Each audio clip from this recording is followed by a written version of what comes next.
Given that the cardiovascular control center gets this message that the bar receptors are stretched, what does it do? That brings us to our next slide here. So let me redraw what we had here.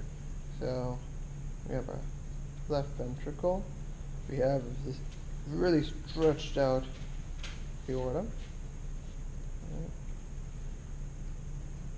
And then it leads off into our arterioles, right? And so let's place a control center here. So this is somewhere in the brain, even though I'm drawing it below the aorta. So this is a control center, a cardiovascular control center. And so our receptors send information to the cardiovascular control center. Now the cardiovascular control center here is acting as our integrating center. It's receiving information from the disturbance, the stimulus, and now it's going to make a decision and it's going to send out an output signal, right? This is our simple reflex loop here, just shown in a pictorial form. So our cardiovascular cardiovascular control center is going to have two different responses. And because it's Halloween, I'm going to draw an orange. So we have a parasympathetic response, and then we have a sympathetic response. So, by the way, happy Halloween. Yeah, so a couple things are going to happen. So from our sympathetic branch, we're going to affect the heart, and we're going to lower contractility.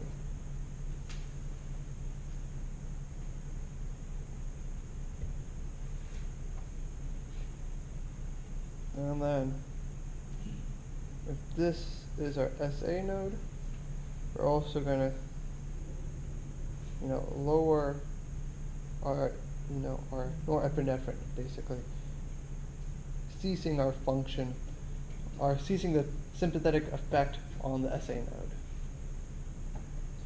In a sense, lowering contractility is also, in a sense, also lowering norepinephrine. How does the sympathetic nervous system lower the presence of norepinephrine? Yeah, how exactly? What exactly does it do? It lowers its frequency of activation. So it just sends less norepinephrine to the heart walls, and to the SA node. That's basically what it's doing. It's kind of dampening the sympathetic response. Now the parasympathetic response goes to SA node and increases the amount of acetylcholine. And just the reverse of sympathetic response is going to up its frequency of action potentials to dump out more acetylcholine, and in turn that's going to lower the heart rate. So our overall effects, overall output really, is we have lower contractility. What does that change in the heart?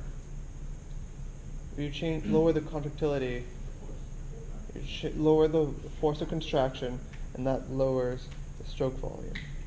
Less blood is going to be pumped out per beat. You also lower the heart rate. So those two things together will do what? Lower cardiac output. Cardiac output will decrease, because remember, cardiac output equals stroke volume times heart rate. So in this situation, both of these were decreasing, so thus cardiac output decreases.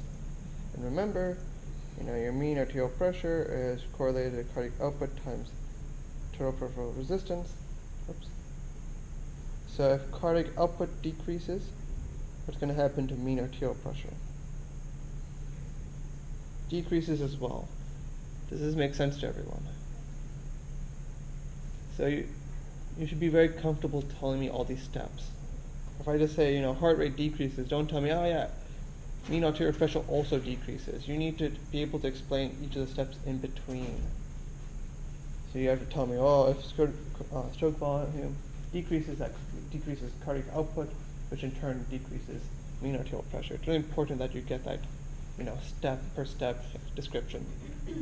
So yeah, mean arterial pressure decreases, which will mean for this aorta, it kind of returns back to its normal diameter. And so the baroreceptors will hear, and they're going to stop. They're going to deactivate because they don't feel that stretch anymore. And so this is the big baroreceptor reflex. For one reason or another, mean arterial pressure increases. That creates stretch in arteries, stretch in the aorta, the carotid artery. Baroreceptors in those arteries detect the stretch because, after all, these are mechanically gated receptors. They'll feel the stretch, and they'll send a signal via afferent neuron to the cardiovascular control center. And then from there, the cardiovascular control center will do some autonomic response, where it will kind of dampen the sympathetic response, but dampen how much norepinephrine will be, kind of added to the SA node or added to the heart, and they'll increase the parasympathetic response. So it basically lowers the heart rate by affecting the SA node. Keep in mind here, the parasympathetic response does not affect contractility. It only affects the heart rate here. By lowering the heart rate and consequently the stroke volume, you also then affect stroke volume here, the cardiac output here, which then affects the mean arterial pressure, which brings back, kind of combats the disturbance of high pressure. You should be able to do this same loop in a situation where there's a drop in blood pressure. So let's say this very lethal, but this artery is nicked, and now you're losing blood volume. That's going to lead to a drop in blood pressure. You should tell me what the baroreceptor reflex would be then. All right. So if this makes sense to everyone, we're going to move on. Any questions here? No? Okay. So we're going to talk about capillaries. So capillaries, switch to orange color. So we've established before, due to the pressure gradient here, so high pressure here versus a relatively low pressure here, this creates flow from our arteries to our capillaries, and consequently even lower pressure as our veins will create flow from our capillaries to our veins, right? And so that's what we're seeing here, this blood pressure graph here. But if you look here at our flow velocity, we see the lowest velocity